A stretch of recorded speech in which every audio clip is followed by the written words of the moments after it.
اعوذ باللہ من الشیطان الرجیم، بسم اللہ الرحمن الرحیم۔ السلام علیکم ورحمۃ اللہ وبرکاتہ۔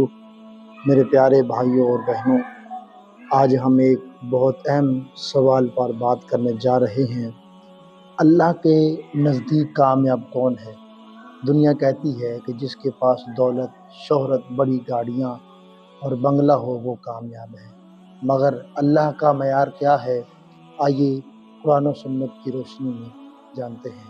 اللہ تعالیٰ قرآن مجید میں ارشاد فرماتا ہے، اللہ فرماتا ہے قد افلح من تزکا، بے شک وہی کامیاب ہوئے جس نے اپنے آپ کو پاک کر لیا۔ ایک اور مقام پر اللہ فرماتا ہے قد افلح المؤمنون، بے شک کامیاب ہو گئے ایمان والے۔ یعنی کامیابی کا جو معیار ہے ایمان ہے، تقوی ہے اور اچھے اعمال ہیں، نہ کہ دنیاوی ظاہری کامیابیاں ہیں۔ ایمان ہے، تقوی ہے اور اچھے اعمال ہیں۔ حدیث شریف کی روشنی میں حدیث نبی صلی اللہ علیہ وآلہ وسلم میں رسول اللہ صلی اللہ علیہ وآلہ وسلم نے فرمایا کہ کامیاب وہ شخص ہے جو اسلام لایا اور جسے کافی روزی ملی اور اللہ نے اسے جو کچھ دیا وہ اس پر راضی ہو گیا۔ یہ ہے سادہ سی تعریف، یعنی کہ ایمان قناعت، مطلب کہ نمبر 1 پہ ایمان ہے، قناعت ہے اور اللہ رب العزت پر اعتماد ہے۔ اللہ کی ذات پر یقین ہونا چاہیے، جو کچھ اس نے دیا ہے اس پہ راضی رہنے کی وہ توفیق بھی عطا کرے۔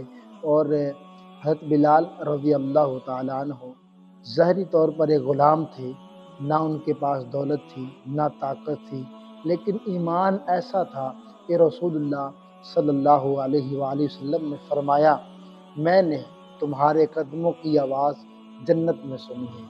یہ نہیں، ایک اور واقعہ بھی میں آپ کے سامنے پیش کرتا ہوں۔ ایک مرتبہ حضرت عبداللہ بن مسعود رضی اللہ تعالیٰ عنہ ایک درخت پر چڑھے ہوئے تھے، ان کی پنڈلیاں بہت پتلی سی تھیں۔ کچھ صحابہ کرام ان کی پنڈلیاں دیکھ کر مسکرائے۔ رسول اللہ صلی اللہ علیہ وآلہ وسلم نے فرمایا کیا تم اس کے پتلے پنڈلیوں پر مسکراتے ہو؟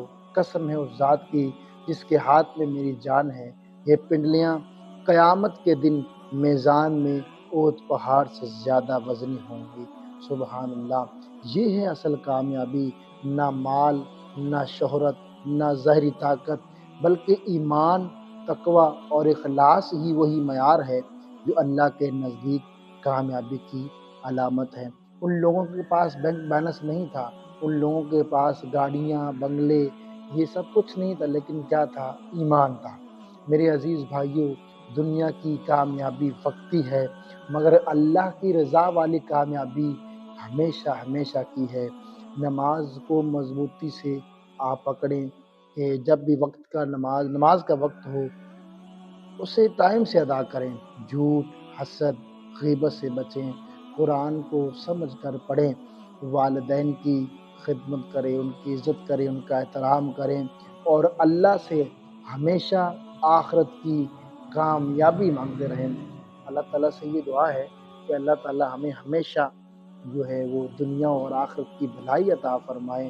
اگر آپ چاہتے ہیں کہ اللہ کے نزدیک کامیاب ہوں تو پھر اسی معیار پر خود کو ڈھالیں جو قرآن و حدیث نے ہمیں بتایا ہے، ہمیں سکھایا ہے۔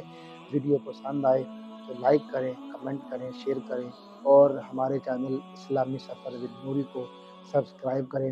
اللہ ہمیں حقیقی کامیابی سے ہمکنار فرمائے، ہمیں حقیقی کامیابی عطا فرمائے۔ آمین ثم آمین یا رب العالمین۔ وآخر دعوانا الحمد للہ رب العالمین۔